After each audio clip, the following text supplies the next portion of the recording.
Hey everyone, 2026 is shaping up to be a major year for UK drivers, with new rules and updates affecting everything from driving licenses to test booking, safety standards, and even the arrival of self-driving cars on British roads. One of the biggest changes drivers need to know about is the overhaul of the practical driving test booking system.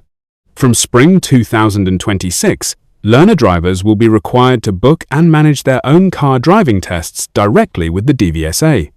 Driving instructors will no longer be able to book tests on behalf of learners, which aims to stop third-party sites and schools reselling test slots at inflated prices and give learners more control over their own progress.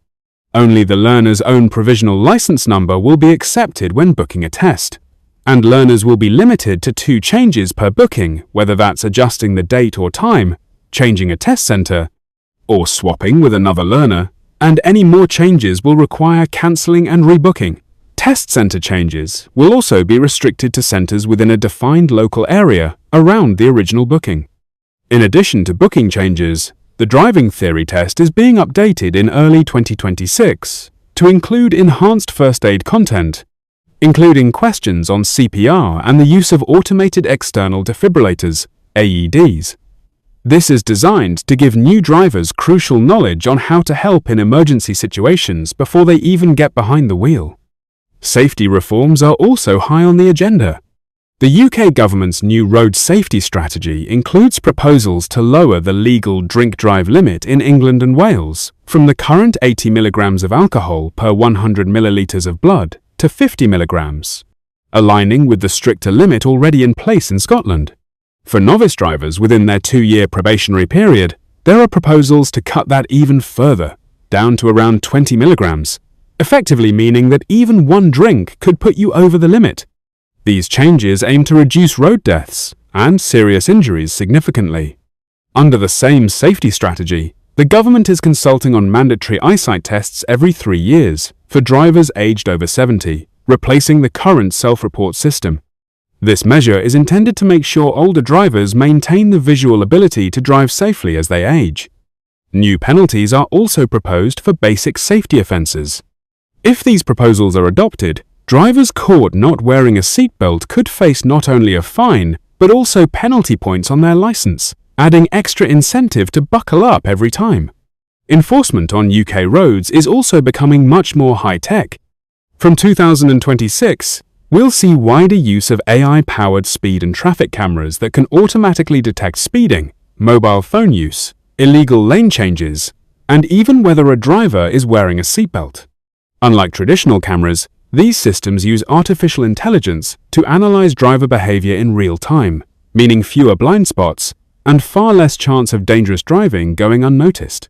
Enforcement on the roads is also likely to be stepped up with increased roadside drug driving testing and powers for police to suspend licenses immediately on suspicion of impairment, pending test results, as part of wider safety policy to tackle drug-related road deaths.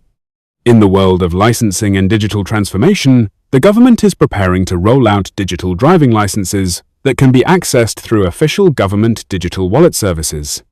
These digital licenses will work alongside the traditional plastic photo card and make it easier to prove your entitlement to drive without carrying the physical card everywhere. Congestion, charging, and related road charges are also changing. London's congestion charge has risen to £18 per day from January 2026, with a higher rate if paid late, and full EV exemptions have been removed, replaced with reduced discounts for electric vehicles. This reflects a broader trend of updating urban traffic charges and encouraging cleaner transport. Vehicle taxation and fuel charges are evolving too. Electric vehicles that are no longer completely tax-free will pay standard vehicle excise duty from their second year on the road, and the long-standing fuel duty freeze is set to end in autumn 2026, which could see fuel duty return to higher levels. Looking slightly further ahead, another major shift is the introduction of a pay-per-mile road pricing system, expected to begin with electric vehicles later in the decade, but actively being prepared through 2026. Under this system, drivers would pay a small charge for every mile they drive, rather than relying mainly on fuel duty.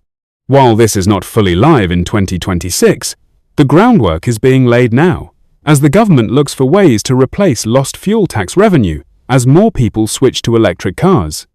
Looking at emissions standards, Euro 7 requirements for new cars and vans will come into force later in 2026, setting stricter limits on harmful emissions and pushing manufacturers to design cleaner, more efficient vehicles. Perhaps one of the most futuristic developments is that the Automated Vehicles Act, which became law in 2024, paves the way for self-driving vehicles to operate on British roads by 2026 under strict safety standards.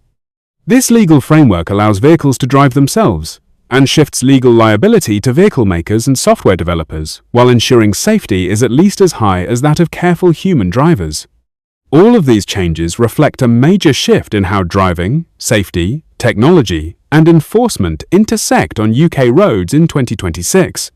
Whether you're a learner, a new driver, or an experienced motorist, staying informed will help you stay safe and compliant with the latest rules. Thanks for watching. If you found this video helpful, be sure to like, subscribe, and comment below with what you think about the 2026 driving rule changes.